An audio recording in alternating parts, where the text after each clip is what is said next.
Bonjour à tous. Bienvenue dans cette table ronde au cours de laquelle nous allons aborder quand même ou j'allais dire presque le sujet essentiel, puisqu'il s'agit du financement des transitions. Je vous rappelle cette citation de Margaret Thatcher, quelles que soient ses idées politiques, elle pourrait être reprise par beaucoup de dirigeants. Ne me dites pas ce que je dois faire, je le sais déjà, mais dites-moi plutôt comment, et on pourrait ajouter, dites-moi aussi combien, parce que effectivement, c'est bel et bien la question. Les multiples transitions dans lesquelles nous sommes engagés vont coûter cher. On reviendra sur les estimations et les évaluations, alors que jamais le monde n'a été aussi endetté. C'est vrai pour les acteurs privés comme pour les États. Alors, où trouver l'argent? Comment flécher l'épargne? Faut-il de nouveaux impôts? Réponse avec tous les participants à cette table ronde. William Kadouch-Chassin, qui est président d'Euraseo, Pierre Palmieri, qui est directeur général délégué de la Société Générale, Jean-Louis Giraudolle, directeur général chez Lazare, Delphine Damarzit, directrice générale d'Euronext Paris, et Mecca Brunel, qui est présidente de la fondation Palladio et qui a une longue carrière derrière elle dans la construction chez Eiffage et Gessina. Mais vous connaissez la tradition de ces tables rondes du Cercle des économistes. Elle est ouverte par un économiste membre du Cercle qui nous cadre le débat. C'est Alain Tranois qui est notre membre du Cercle aujourd'hui. Alain, il est directeur d'études à l'EHESS et professeur à l'école d'économie d'Aix-Marseille. Alain, c'est à vous pour l'introduction à ce débat. Merci. Et je vais d'abord bienvenue dans cette session consacrée à une toute petite question. C'est le financement des transitions. Donc ces transitions sont plurielles. Et dans les 5 minutes qui me sont consacrées, je vais aborder le financement de 3 transitions. La transition vers un nouveau modèle énergétique, la transition démographique et la transition pour gérer le risque géopolitique, donc grosso modo financer les dépenses de la défense. Alors, la grande question, en tout cas si on se place du point de vue de l'État, et ça va être complémentaire, je crois, de ce qu'on vont dire ici les représentants du secteur privé, c'est de dire est-ce qu'on doit financer par la dette ou est-ce qu'on doit financer par l'impôt. Et en face de cette question, eh bien, il y a une réflexion majeure qui est simplement de savoir à qui profitent les dépenses. Est-ce qu'elles profitent à la génération actuelle ou est-ce qu'elles profitent aux générations futures? Et une fois qu'on a répondu à cette question, eh bien, c'est beaucoup plus simple de répondre à cette question, même si les choses sont toujours un petit peu plus compliquées dans le détail. Alors, sur la transition écologique, je voudrais d'abord rappeler quelques faits. Et je vais commencer par cette phrase du grand mathématicien Henri Poincaré. La pensée ne devrait jamais se soumettre à un dogme, à un parti, à une passion, à un intérêt, à quoi que ce soit d'autre qu'aux faits eux-mêmes. Je pense que cette phrase, elle peut être méditée aujourd'hui pour vous tous et pour votre entourage et d'une manière plus générale pour tous les Français. Alors, je vais commencer juste par 3 chiffres sur la transition énergétique parce qu'ils ne sont pas connus. Depuis l'arrivée d'Emmanuel Macron au pouvoir en 2017, j'ai regardé quelle avait été la diminution des émissions en France de gaz à effet de serre. Est-ce que quelqu'un connaît la réponse dans la salle? Ou ici sur la... 19%. En Allemagne, qui connaît la réponse? 23. Non, plus que ça? 23%. Ah ouais. Donc ça veut dire que ces 2 pays ont réalisé entre un quart et un cinquième de la route pour aller à la neutralité carbone. C'est déjà pas mal. On ne le sait pas. Par contre, je viens de distribuer 2 bons points, il y a quand même un mauvais point. Quand je regarde l'Italie, c'est uniquement 5%. Mais ce qui veut dire que, sans un coup délirant, avec quand même, certes, une progression lente du PIB, mais avec quand même une progression du PIB, on a réussi à, disons, avancer, à faire 1/5 du chemin. Et il nous reste encore 25 ans. Donc ça, c'est un message d'optimisme. Je veux ici reprendre ce message d'optimisme de Jean-Hervé Lorenzi. Alors, sur le financement. Donc, clairement, cette transition vers un nouveau modèle énergétique, on aura à la faire une seule fois. Je dirais une seule fois dans l'ensemble des générations humaines. Et donc, le bénéfice, il est pour toutes les générations futures. Non pas simplement celles de nos enfants, de nos petits-enfants, mais toutes les générations futures. Et dans ce cas-là, quel est le vecteur de financement qui semble s'imposer? Eh bien, c'est une dette à long terme, une dette à 30 ans, à 40 ans. Et une dette, comme ça va profiter à toutes les générations futures, qu'on pourrait faire rouler de génération en génération. Et vous allez me dire, mais c'est dingue, une économie qui propose qu'on fasse rouler la dette, qu'on fasse de la cavalerie pour financer la transition énergétique. Mais c'est exactement ce qui a été, je dirais, perçu comme une des plus grandes inventions de la théorie économique. Ça a été de dire que lorsque vous avez des générations imbriquées, lorsque vous avez des jeunes, lorsque vous avez des vieux, il faut des instruments pour passer de la richesse, pour passer un actif ou un passif. Et parmi ceux-ci, vous avez soit la monnaie, soit les dettes. Alors voilà donc pour le financement de l'investissement. Donc au total, actuellement, le budget de la transition énergétique, c'est 40 milliards d'euros. Donc ça fait entre 1,5 point et 2 points de PIB. Et puis il y a une autre conséquence du réchauffement climatique, c'est les dommages. Et ces dommages, ils sont de deux natures. Soit ce sont des dommages qui sont assurables, parce qu'ils arrivent, ils sont diversifiés. Quand il y a un dommage sur la côte Pacifique, ça va bien en Europe, et inversement, et à ce moment-là, les marchés d'assurance peuvent fonctionner. Ou bien, c'est un risque non assurable, c'est un risque macro, et à ce moment-là, il faut de l'impôt. Donc, pour les dommages, je pense qu'il faut, puisque ça va porter sur les générations actuelles, il faut un financement par impôt. Maintenant, arrivons sur la transition démographique. La transition démographique, elle a deux conséquences. Une augmentation des dépenses de santé, grosso modo, sans doute 1 point de PIB, donc 25 milliards d'euros. Et puis d'autre part, ça met en péril le système de retraite par répartition. Je vais prendre simplement le cas de l'Italie. Je m'attaque vraiment à l'Italie aujourd'hui. J'espère qu'il n'y a pas trop d'Italiens dans la salle. Mais quand on regarde la pyramide des âges, vous avez vu la pyramide des âges d'Italie, c'est presque comme un ballon. 400 000 la génération actuelle, donc la génération des cotisants. La génération des retraités, il y a 20 ans, c'était 600 000, donc ils sont 600 000 à financer, et il y a 40 ans, 800 000. Comment voulez-vous qu'un système de répartition tienne dans ces conditions? Donc, la seule solution, c'est introduire un système de retraite par capitalisation en complément. Et j'espère que le débat qu'il va y avoir, parce que si j'ai bien compris, de toute façon, quelle que soit l'issue des élections, le financement des retraites va revenir sur la table, et bien qu'on introduise un financement par capitalisation à complément de 15-20%, puisque les générations actuelles, c'est plus que 670 000 personnes, pour financer la mienne, par exemple, 800 000. Ça fait un écart de 15-20%. Et puis, pour les dépenses de santé, eh bien, ce sont les générations actuelles qui sont bénéficiaires de ces dépenses de santé dues à la longévité, à la plus grande longévité, et donc c'est l'impôt. Et maintenant, pour le troisième écueil qui vient du fait qu'on passe d'une économie de paix à une économie avec un risque de guerre, là, quelles sont les générations qui vont en bénéficier de ces dépenses militaires? C'est évidemment la génération actuelle, et donc c'est l'impôt. Donc juste pour résumer, l'impôt pour financer la dépense, puis financer la défense, financer le surcroît de dépenses de santé, pour financer certains dommages macroéconomiques, environnementaux. Plus un système de capitalisation, et enfin, un grand emprunt qui roule, sans doute au niveau européen, pour financer la transition énergétique, un emprunt à long terme. Merci beaucoup. Merci Alain.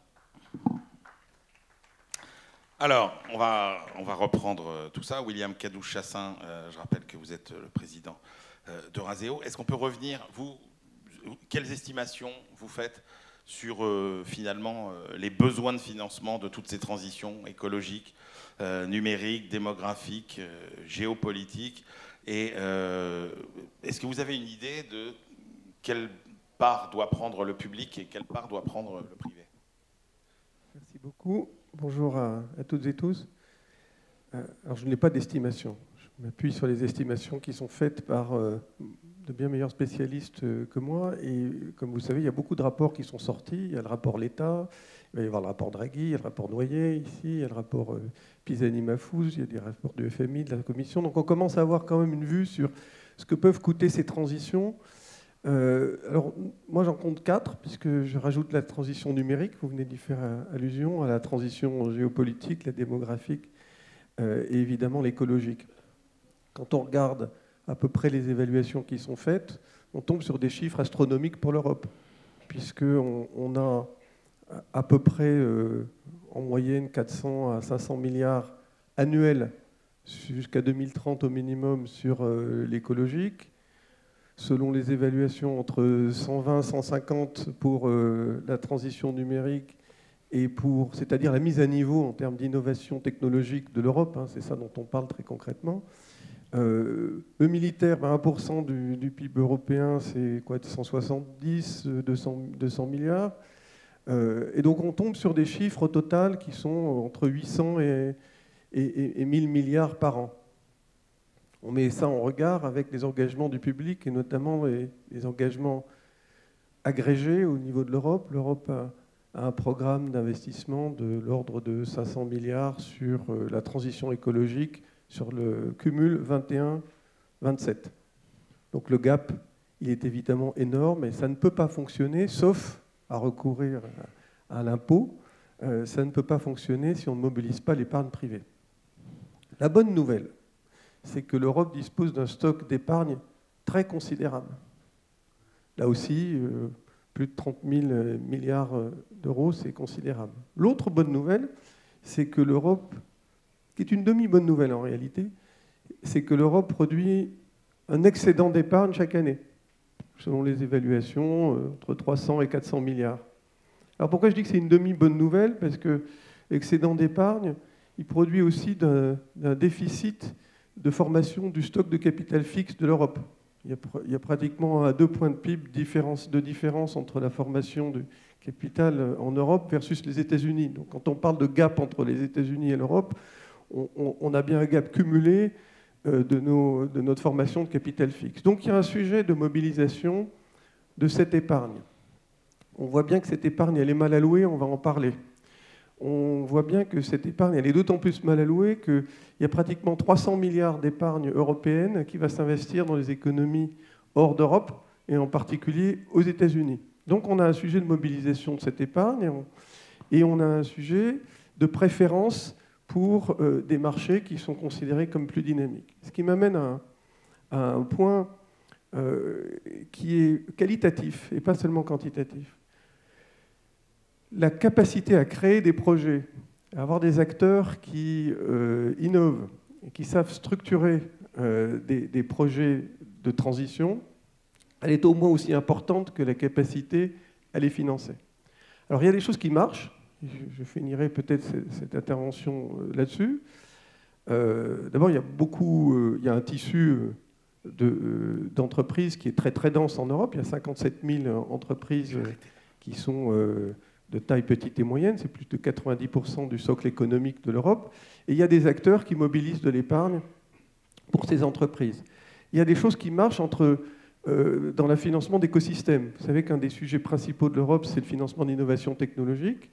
Si je prends les marchés privés, l'Europe, ça représente à peu près 25% de l'allocation globale.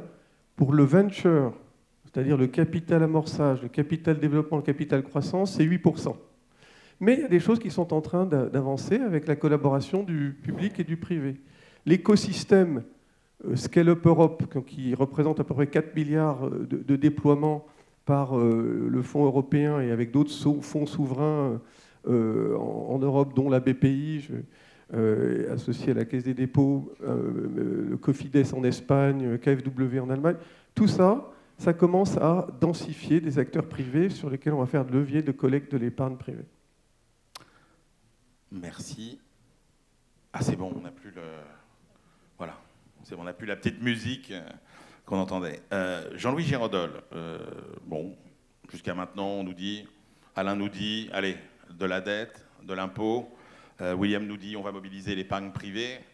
Finalement, le financement de ces multiples transitions, est-ce que ça paraît pas si difficile que ça, finalement? Je sais pas si oui, ça paraît vertigineux. Je pense que le mot qui vient à l'esprit quand on réfléchit à la capacité d'un pays, d'un continent, de l'humanité entière à financer l'ensemble des transitions qui sont devant nous, c'est le mot de vertige. Il a été très bien illustré par les deux premiers orateurs. Pourquoi? Parce que ce sont globalement des transitions qui vont entraîner un énorme prélèvement sur les acteurs économiques et qui ne produisent pas en elles-mêmes la moindre ressource nécessaire pour les financer. Ce sont des transitions coûteuses. Les chiffres ont été rappelés, on les a tous. Transition démographique à travers la gestion du système des retraites et les dépenses de santé. 1% de PIB, plus que ça dans certains États dont il faut ajuster les systèmes de retraite. La transition énergétique, on a tous en tête les 2,3% du PIB de Jean Pisani-Ferry dans son rapport. On a tous en tête le rapport du FMI qui nous dit qu'on va ajouter 10 à 15 points de dette de ratio de dette dans le total s'il n'y a pas de taxe carbone et s'il y a une taxe carbone, pardon, et 40 à 50 points de PIB de dette s'il n'y a pas de taxe carbone. Donc ce sont des chiffres absolument astronomiques. Et la transition sécuritaire et de résilience, là aussi, il faut atteindre 2% de PIB de dépenses de l'OTAN. Un certain nombre de pays n'y sont pas. C'est un minimum et ça ne compte pas toutes les dépenses que les entreprises vont faire pour le reshoring, le nearshoring, le friendshoring, la réallocation des chaînes de valeur, tout ce que j'appellerais la résilience.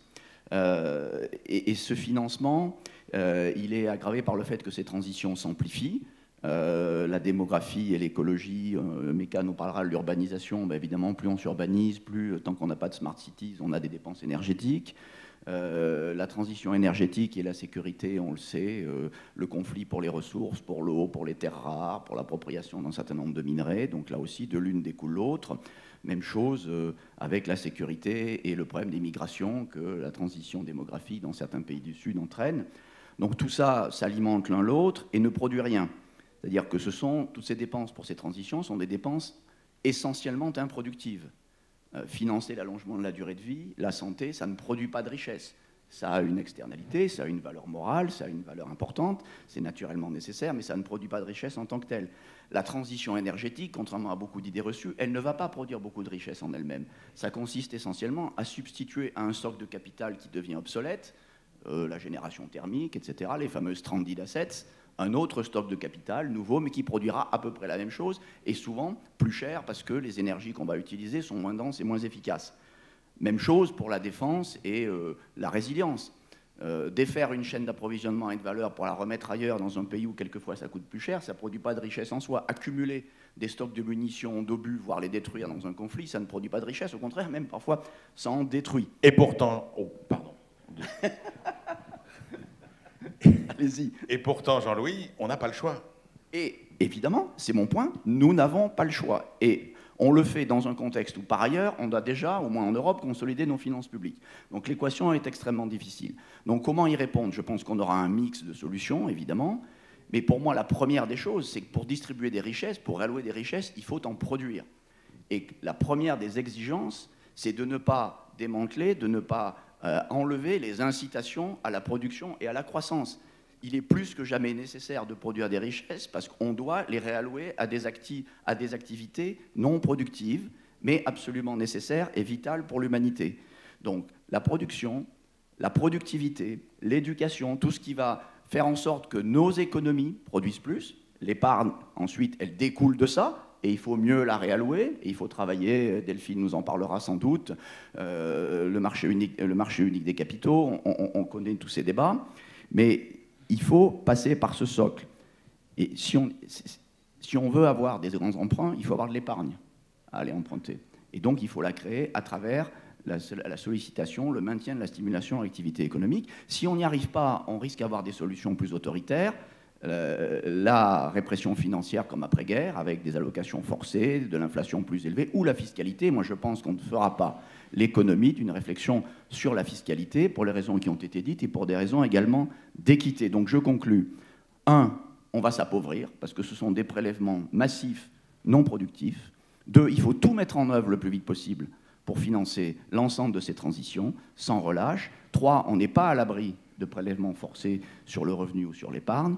Et 4, dernier point en pensant à l'actualité, c'est pas en étant dans le déni que ce soit le déni de la réalité du déséquilibre des retraites, que ce soit le déni de la nécessité de la transition énergétique et d'implanter des énergies alternatives, ou le déni du risque sécuritaire et de son origine notamment russe, qu'on va s'en sortir. Merci. Merci Jean-Louis Giraudolle. Alors, si on lit entre les lignes, vous accordez une place fondamentale aussi, j'imagine, à tout ce qui est innovation.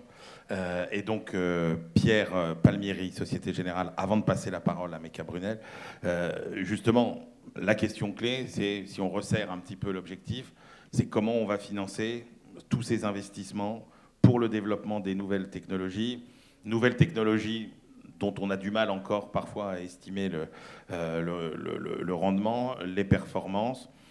Comment vous, le banquier, vous envisagez le financement de toutes ces innovations? Bonjour à toutes et tous. Oui, alors on va commencer par une bonne nouvelle d'ailleurs qui avait été soulignée par William, c'est qu'il y a énormément d'épargne, il y a énormément de liquidités dans toutes les régions du monde, enfin dans beaucoup de régions du monde, à commencer par l'Europe. Donc la question, c'est pas tant ça, la question c'est de savoir comment on redéploie ces liquidités, ces disponibilités sur le financement de la transition. Et il y a une chose dont on parle, à mon avis, pas suffisamment souvent, c'est comment se répartissent les risques. Qui sont les bons acteurs pour prendre tel type de risque de manière optimale? Et j'y reviendrai.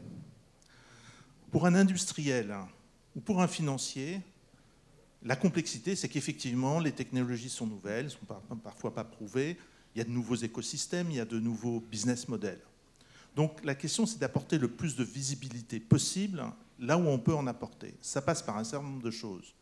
D'abord, de la visibilité sur les politiques publiques, de la visibilité sur les politiques industrielles, sur la politique énergétique de l'Europe, sur la réglementation qui soit la plus stabilisée possible, sur les politiques fiscales, sur les politiques tarifaires de soutien public.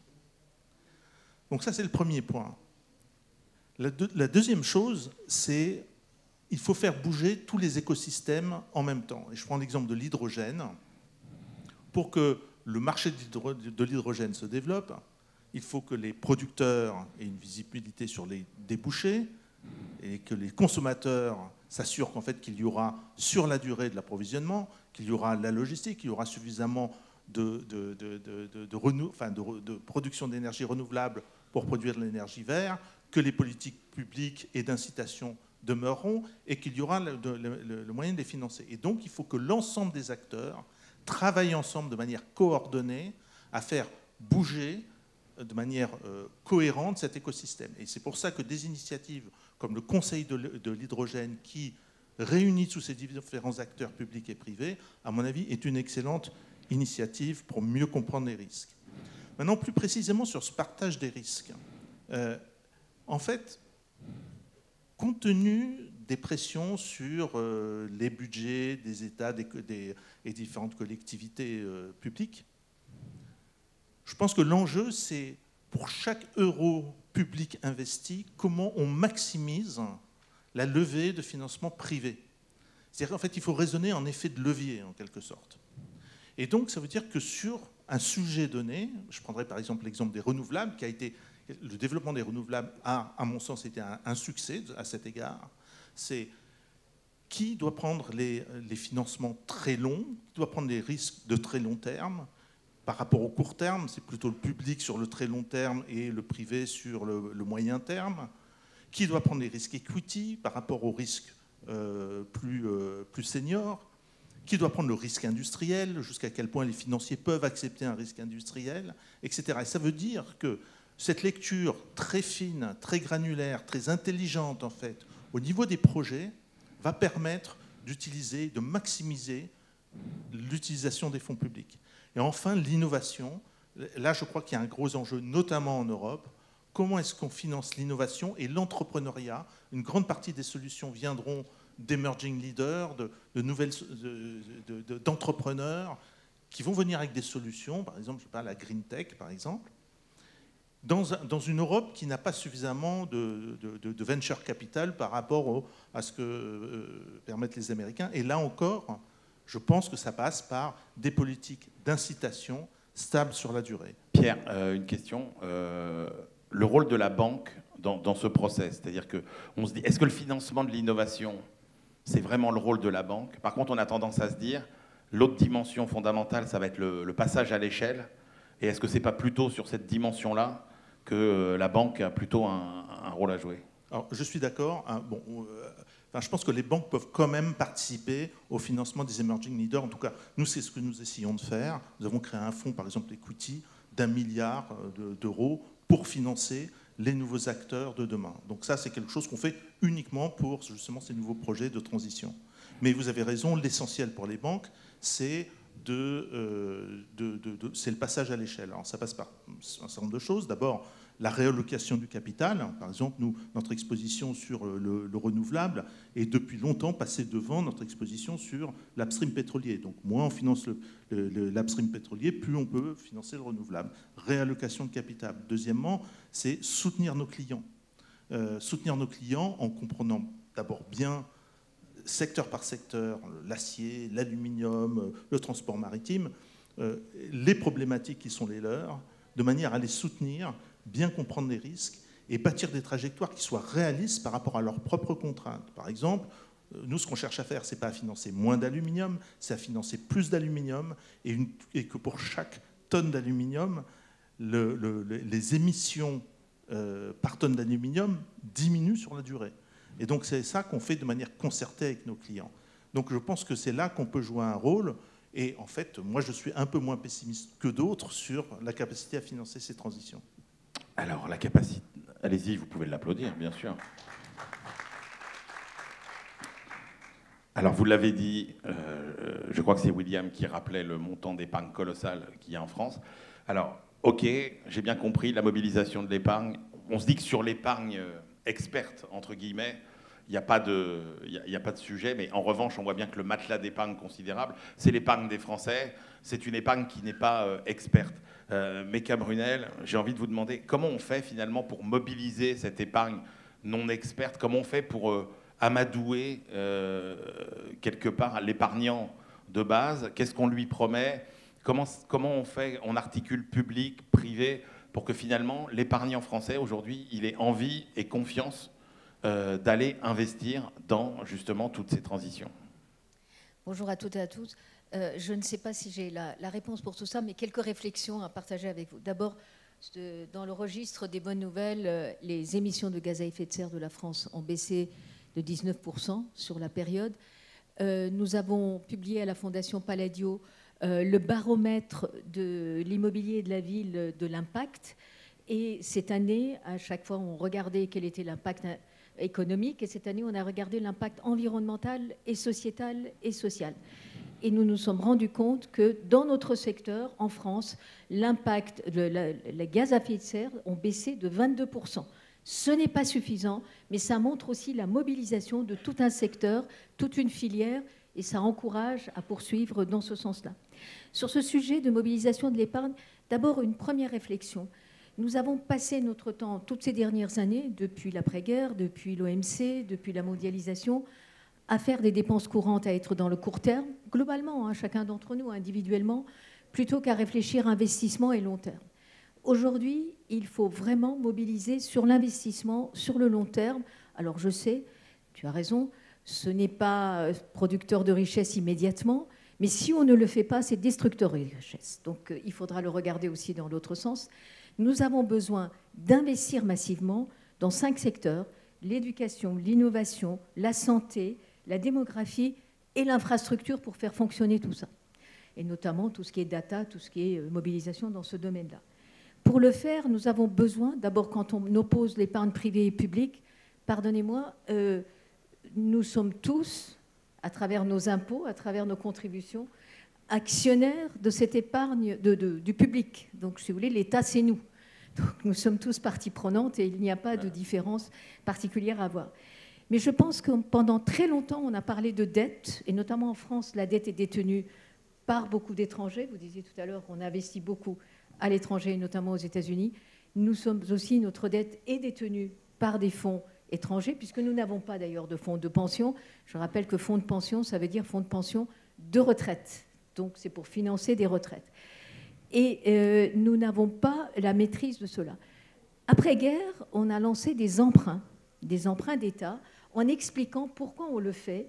Je crois que dans la période où nous sommes, nous avons besoin de mieux expliquer, plutôt que de ne pas parler nos langues, d'expliquer aux gens pourquoi on le fait, et que ça soit visible, ici et maintenant, à côté de chez nous, que ça soit palpable, que ça soit mesurable, que ça puisse nous permettre d'avancer. Et dans ce sens-là, nous avons besoin de ça. Je veux dire, la thématique du fléchage de l'épargne, entre guillemets, c'est quand même un truc qu'on entend depuis 25 ans et tous les produits qu'on propose sont très complexes, etc. Qu'est-ce qu'on pourrait inventer de simple et de convaincant? Est-ce que c'est un emprunt pour tous les Français à rendement garanti, capital garanti, etc.?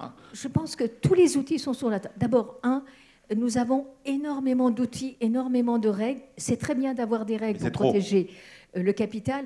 Arrêtons d'en inventer. Nos caisses à outils sont pleines. Essayons de faire de l'économie circulaire, de la sobriété créatrice en la matière, qui est le maître mot de la Fondation Palladio. Et regardons également comment on peut utiliser et mobiliser au mieux avec tous ces outils-là. Tous les outils sont là. Faisons de l'économie circulaire. On arrivera à en trouver les modalités. Mais en revanche, expliquons aux gens à quoi ça sert. Soyons simples, soyons fléchés. Et vous savez, quand on fait des dons à des associations, on explique tout le temps aux gens, vous allez faire de la défiscalisation. Non, on flèche nos impôts. Eh bien, on est capable de comprendre comment on va flécher notre épargne, nos investissements et la compréhension. En revanche, ces transitions sont très complexes et interagissent entre eux. Donc, entre elles, et donc on ne peut pas dire voilà, on va le faire ici et pas là, et il faut expliquer, et en plus il faut faire du 80-20 parce qu'on ne pourra pas tout faire en même temps et avec la même efficacité. Merci beaucoup, Mecca Brunel. Alors, on a parlé de mobiliser l'épargne. Alors, s'il y a un endroit où justement cette épargne peut aller financer des projets, c'est la bourse. Delphine Damarzyt, je rappelle que vous êtes directrice générale d'Euronext Paris. On sent bien évidemment que le rôle de la bourse est clé dans le financement de ces transitions, sur le financement de toutes ces ruptures, de rôle majeur aussi sur les produits financiers qui vont être proposés pour financer ces transitions. Comment vous voyez votre rôle stratégique finalement dans ces transitions ? Merci. Alors, je finis ce round. Je ne sais pas si c'est une chance ou une malédiction, parce que je suis censée apporter toutes les solutions. Effectivement, la bourse, les marchés de capitaux sont une solution pour financer le risque. On le sous-estime beaucoup. En permettant aux épargnants et aux investisseurs de diversifier fortement leurs risques, ils peuvent rentrer et parier sur l'évolution et la croissance des entreprises. On a, pour me concentrer sur la transition énergétique, chez Euronext, sur nos 7 marchés, 159 clean tech classés comme tels, qui représentent 100 milliards de capitalisation, qui ont levé depuis 2019 5,5 milliards de capitaux initialement et beaucoup plus depuis. Et sur la période récente, où il y a eu moins d'introductions en bourse, ce sont ces modèles de clean tech qui ont continué d'arriver. Pourquoi ? En fait, parce que ce sont des deep tech, ce sont des entreprises qui viennent avec des forts besoins capitalistiques et d'investissement, et c'est ici qu'elles trouvent leur potentiel. Alors pour ça, il faut effectivement des investisseurs. Et moi, je voudrais donner un angle un peu particulier à cette logique et d'orientation de l'épargne, c'est vous alerter sur l'enjeu de ce que des marchés de capitaux puissants et bien alimentés représentent pour que nous ancrions aussi nos transitions en Europe. Parce que nous avons parlé de transition finalement en abordant des chiffres fournis par les instances européennes qui sont vertigineuses, comme tu l'indiques. Il y a aussi derrière tout ça, finalement, quelle transition et comment on les souhaite. Et si on veut qu'elles soient faites avec nos valeurs européennes, avec notre manière de les traiter, qui nécessitent de sortir de déni, j'en suis bien d'accord, mais qui ont quand même une certaine orientation, une certaine manière de faire, assez différente d'autres propositions géographiques.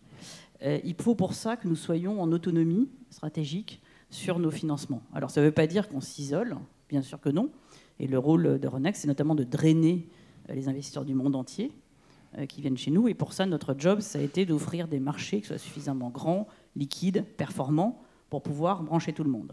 Mais nous sommes plus forts si nous pouvons offrir aux entreprises européennes la certitude qu'elles y trouvent aussi l'orientation des capitaux européens. Ça s'appelle le biais domestique. C'est très puissant. Ce biais domestique, il ne doit plus être domestique, il doit être européen.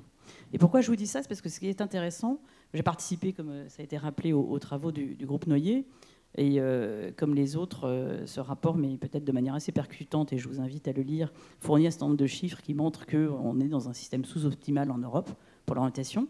Et moi, ce que je rappelle souvent, c'est qu'il ne suffit pas, il faut des fonds de pension, et ça ne suffit pas. Il y a un pays très intéressant, très proche de nous, qui sont les Pays-Bas, qui depuis très longtemps ont des fonds de pension. Et pendant des années, et de moins aujourd'hui, peut-être en partie grâce à certaines participations comme celle de Renext, eh bien, ces fonds de pension, ils existent et ils investissent massivement aux États-Unis. Pourquoi? Delphine, parce que... juste pour rappeler, ouais. les retraites aux Pays-Bas, c'est 7% du PIB contre 14% chez nous, et c'est des retraites 30% plus élevées pour les retraités néerlandais que pour les retraités français. Bon, donc c'est super, mais les fonds de pension néerlandais, parce que les Pays-Bas ne sont pas une très grosse économie, ne pouvaient pas trouver chez eux uniquement leur capacité d'investissement, et lorsqu'ils devaient compléter, ils se tournaient vers le vaste large, plutôt que vers les pays voisins. Pourquoi? Parce que nos marchés restent trop fragmentés. Et donc, le travail auquel on contribue, mais qui doit vraiment progresser fortement, c'est d'unifier ces marchés pour qu'il y ait un bassin à la fois de sources d'épargne. Là, on a énormément de travail parce qu'on en est très loin. En Europe, 47% de l'épargne des ménages est non pas stérilisée, parce que tout finance l'économie, mais disons, on va dire, un peu quand même, dans des dépôts garantis, dans de l'épargne liquide uniquement. Et c'est une proportion qui n'a rien à voir avec celle des États-Unis. En France, c'est quand même tout de même 40% si on compte les fonds en euros. Et donc, il faut les deux. Il faut que nous orientons plus l'épargne vers les fonds propres, et notamment cotés. Et on est loin de ça, y compris dans notre cher pays. Et puis, il faut que nous offrions, et on a des choses à faire, un bassin d'investissement unifié. Et on va rappeler que cette unification des marchés de capitaux, c'est quand même une des principales ambitions de la prochaine législature européenne. Alors justement, sur cette dimension européenne, William Kadouch-Chassaing, ok, unifier les marchés de capitaux, donner cette dimension européenne pour passer à l'échelle, c'est bien, mais attention, il y a aussi quand même tous les aspects réglementaires, et vous dites, l'Europe, est-ce qu'elle n'est pas un peu trop réglementaire et pas assez schumpeterienne, entre guillemets? Alors merci. J'ai conscience que beaucoup de choses que nous sommes en train de dire sont un peu orthogonales avec ce qui est en train de se passer dans les corps sociaux et dans la politique généralement en Europe, puisqu'on est tous en train de dire qu'il faut plus unifier les marchés et qu'il faut passer à une autre étape de souveraineté à l'échelle européenne. Cela étant, oui, il y a trois dimensions dans ce que peut faire le continent. Beaucoup ont été mentionnées. La première, c'est d'abord changer de paradigme. On a structuré le corpus juridique et réglementaire de l'Europe autour de deux notions, c'est la concurrence libre et non faussée, et puis depuis 2008, sous le choc de la crise financière, autour de la notion de stabilisation. Il faut passer à une autre dimension, qui est la dimension du passage à l'échelle, la dimension de la compétitivité. Alors c'est une musique qu'on entend de plus en plus, y compris Monsieur Orban en parle dans le cadre de sa prise de présidence. Vous avez vu le rapport L'État. Tous les rapports qu'on a évoqués sont des rapports qui évoquent la problématique du passage à l'échelle, de la compétitivité et donc de la mobilisation des fonds propres. Oui, il faut passer à une dimension schumpeterienne de l'économie européenne. Ça a été dit tout à l'heure. D'abord parce qu'on va détruire un stock de capital et on va le remplacer. Mais, et là je suis peut-être un peu en désaccord avec toi Jean-Louis, je pense aussi qu'il va y avoir beaucoup d'innovations créatrices de valeur, et donc on va créer des grappes d'innovation, ou en tout cas il faut qu'on arrive à les financer. Ce qui amène au deuxième point, il faut arriver à mobiliser des fonds propres. Et là aussi c'est un mot qui est un petit peu plus populaire aujourd'hui, au moins dans la littérature politique européenne, c'est de passer à une notion qui est que la politique de la Banque centrale et de la politique de la réglementation en général doivent stimuler la mobilisation des fonds propres et pas simplement la politique monétaire et la stabilisation, encore une fois. Donc on a des choses qui arrivent sur les fonds de pension, ça bouge. On a des réglementations... Juste William, parce que tout le monde dans la salle n'est pas spécial, forcément... Juste, ces fonds propres, c'est quoi? Cette idée de mobiliser des fonds propres, ça veut dire quoi? Mais ça a été dit tout à l'heure. il y a la dette, il y a le capital. Donc tout simplement. Et quand on parle du capital, ce capital, il peut s'investir de manière très diverse. Il y a les marchés cotés. Je note quand même que c'est 10-20% du tissu économique. Donc quand on parle d'innovation, on va parler d'entreprises relativement modestes en taille. Le nombre d'entreprises qui sont cotées et qui représentent le tissu économique européen, c'est moins de 10% en réalité.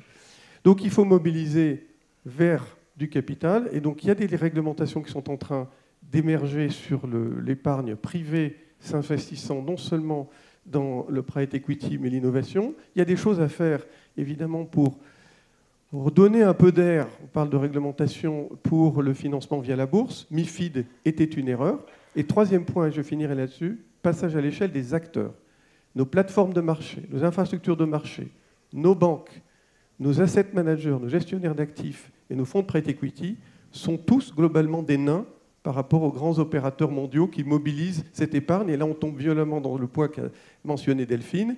Il faut avoir des acteurs qui sont capables d'absorber cette épargne et de la redéployer, sinon on tombe dans le cas hollandais. Eh bien, cet acteur, c'est peut-être les banques, Pierre Palmieri.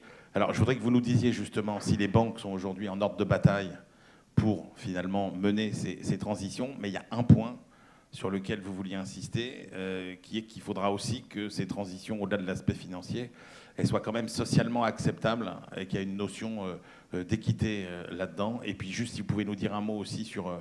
vous croyez beaucoup, vous, finalement, à la multiplication des transitions locales qui feront la grande transition globale.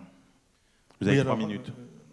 Alors tout à fait. Bon, je crois fondamentalement que les transitions, pour être durables, doivent être responsables. Et il faut qu'on réussisse à embarquer, en quelque sorte, toutes les populations dans ces grandes transformations. Alors, on pourrait en parler longtemps, mais je retiendrai 3 choses, peut-être. D'abord, l'emploi. La deuxième chose, c'est l'équité. Et la troisième chose, c'est la montée en compétences. D'abord, l'emploi. C'est-à-dire que je crois qu'on a une opportunité fantastique de redéploiement industriel. Il va y avoir des destructions d'emplois, mais je pense que pour des raisons de souveraineté, pour des raisons de compétitivité, il est essentiel que les pays, les régions, notamment en Europe, se redéploient, qu'on ne soit pas dépendant des Chinois, des Américains pour les panneaux solaires, pour les batteries, etc. Et donc cet enjeu de réindustrialisation, c'est aussi une fantastique opportunité de repenser les territoires, l'aménagement des territoires et le désenclavement.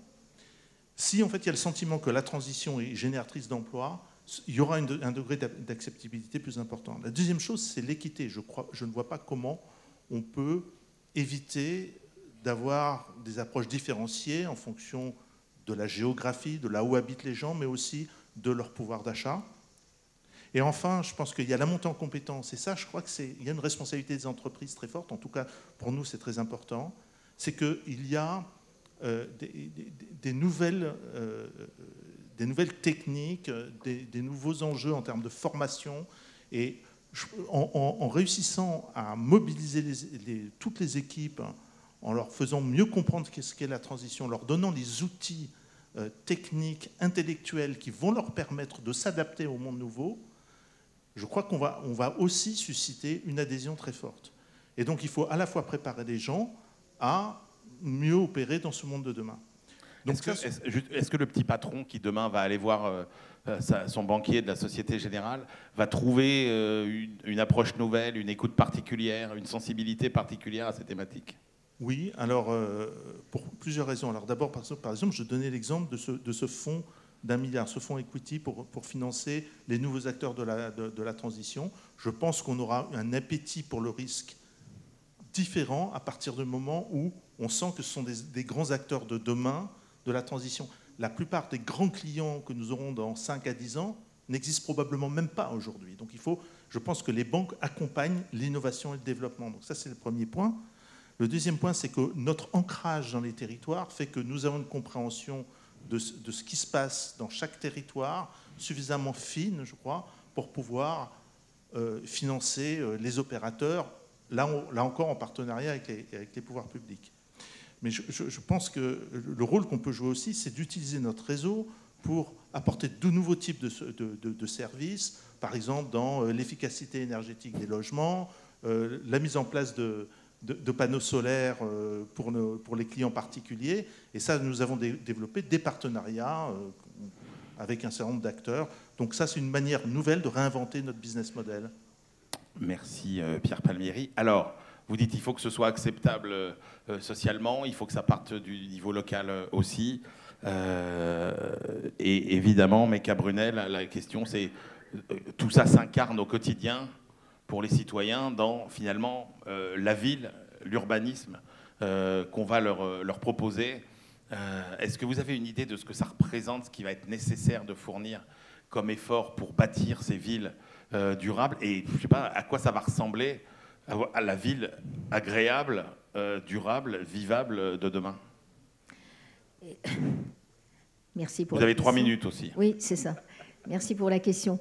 Deux remarques, c'est que nous sommes dans une industrie qui est en bas de l'échelle de Maslow. Il faut un toit pour vivre, pour travailler, pour commercer. C'est-à-dire dans les besoins essentiels. Dans les besoins essentiels. Voilà. On est vraiment en bas du bas, c'est le B à bas.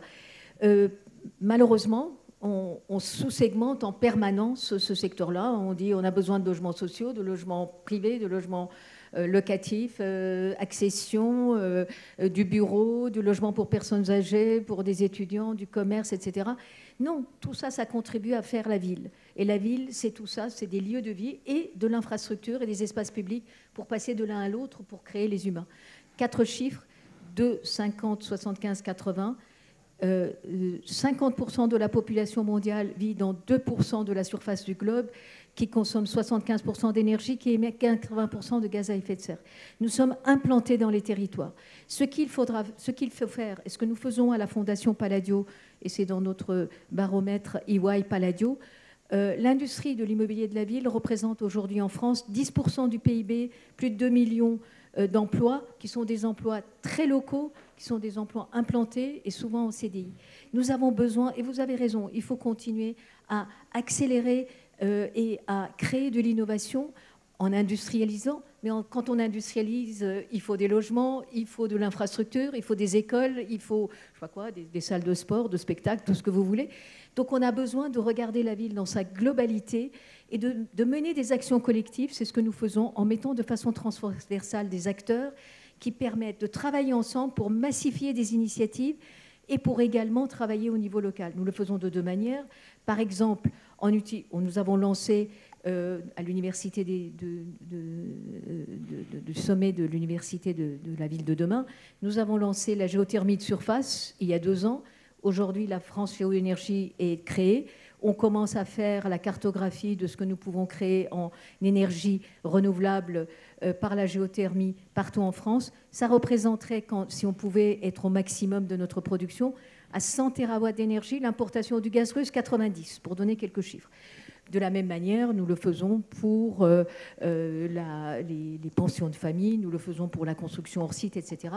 Et nous travaillons avec les villes moyennes pour les aider à accélérer leur transformation par cette massification, c'est-à-dire qu'on ne va pas les voir un jour pour le logement social, un jour pour le privé, un jour pour l'éducation, un jour pour la culture, mais tous ensemble, nous faisons des reverse pitch pour, derrière les maires, leur apporter des solutions collectives. Et ma foi, en tout cas, il y a de la volonté pour le faire. Merci beaucoup. Alors, Delphine Damarzit, pareil, puisqu'on est dans le concret, finalement, il y a quelque chose auquel, franchement, moi, je n'avais pas pensé et qui est absolument, effectivement, déterminant. Là encore, dans cette idée de fléchage de l'épargne, de confiance, finalement, dans les produits d'investissement qu'on va nous proposer, vous dites qu'il y a une question qui est fondamentale, c'est finalement comment on compose les indices qui vont servir de support aux investissements, comment on inclut finalement ces valeurs pour aider à aller finalement vers le meilleur fléchage possible de cette épargne vers ces transitions.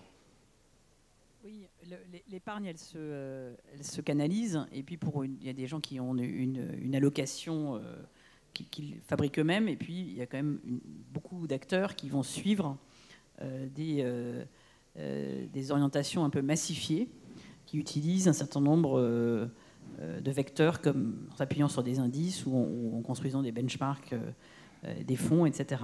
Et pour ça, finalement, il y a une double responsabilité, celle des normes qui sont définies dans notre univers, plutôt par la Commission autour de SDFR, par exemple, et puis la responsabilité des acteurs qui fabriquent ces produits. Et ce qui est très frappant, c'est qu'on peut tout faire, en fait, sur ces questions. Et la tendance qu'on voit se produire, et qui moi, me préoccupe, et sur lesquelles on doit être en responsabilité, c'est celle des exclusions. C'est de dire... Il y a deux logiques finalement dans l'orientation. On peut dire on va financer les personnes vertueuses, les personnes morales vertueuses, et elles vont bénéficier d'un meilleur coût du capital et tout va être merveilleux, etc. Et l'autre qui consiste à dire on va accompagner les transitions et aider au financement des acteurs qui se transforment. Et il faut faire un peu des deux probablement.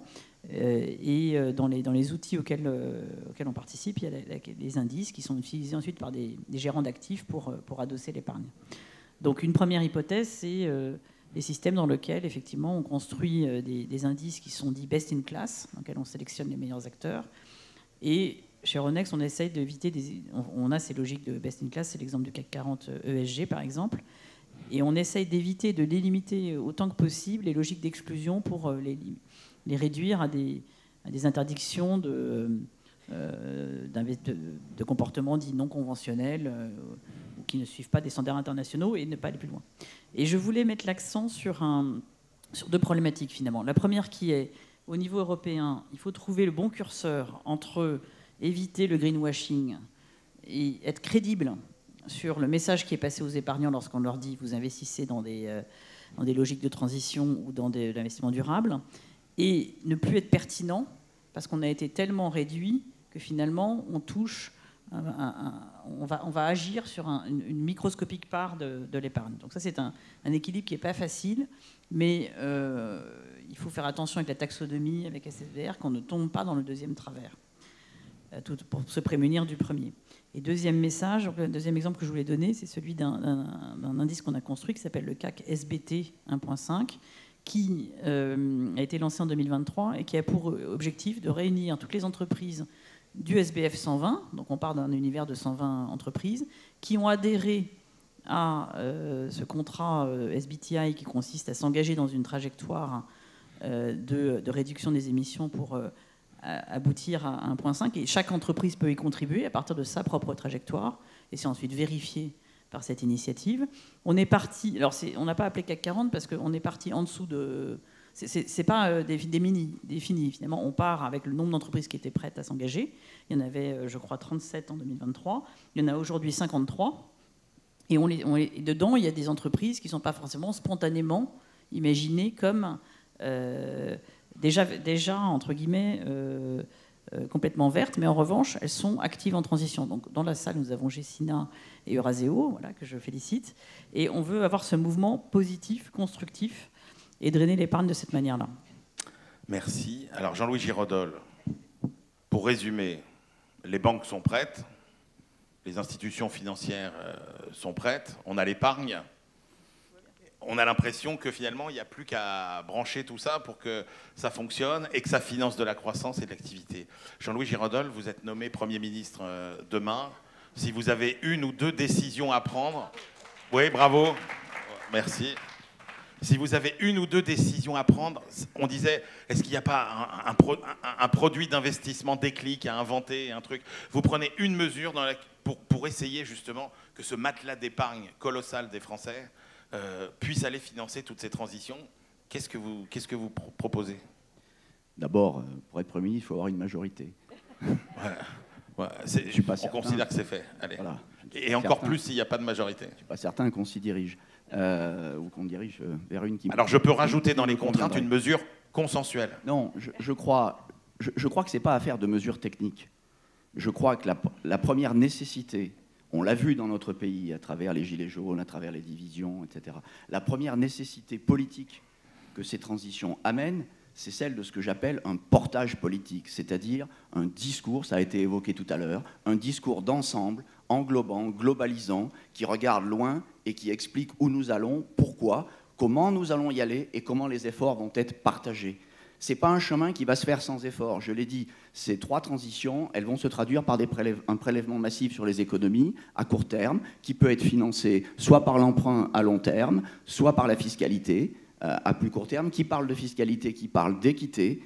Et je pense que la première nécessité d'un gouvernement, d'un Premier ministre qui arriverait, et Dieu me préserve de cette charge, mais la première nécessité, c'est d'avoir un discours d'ensemble politique mobilisateur qui embarque chacune et chacun avec un sentiment d'équité dans cette direction.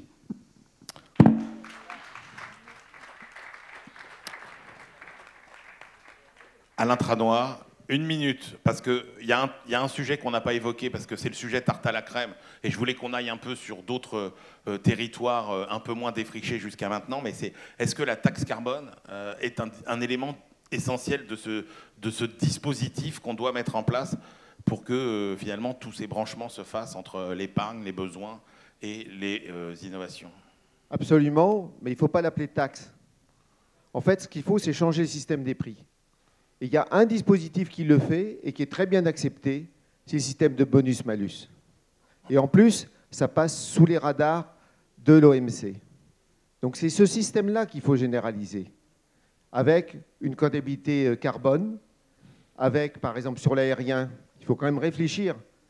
J'ai parlé des très très bons résultats l'année dernière, donc 6% de baisse des émissions à effet de serre pour la France, mais plus 16% pour l'aérien. Donc, je me permets de dire qu'on a, avec un autre économiste, mis au point un système qui serait un système d'échange de quotas, d'émissions au niveau individuel, 40 € qu'on pourrait dépenser en quota carbone sur les voyages d'avion. Et le coût du carbone, ça serait le prix social du carbone qui est estimé aujourd'hui à 100 € la tonne. Et ça sera un mécanisme redistributif. Parce que c'est nous tous ici qui prenons beaucoup l'avion. Et il y a d'autres gens qui ne sont pas représentés ici qui prennent très peu l'avion. Donc ça, c'est un message, c'est une façon d'amorcer la transition énergétique et en tenant compte du souci d'équité qui a été exprimé dans les votes depuis 15 jours. Vous ne l'avez pas entendu, mais ma voisine a dit à la place du bonus réparation, par exemple. Oui, mais ça, c'est... Voilà. Merci beaucoup à tous les 6.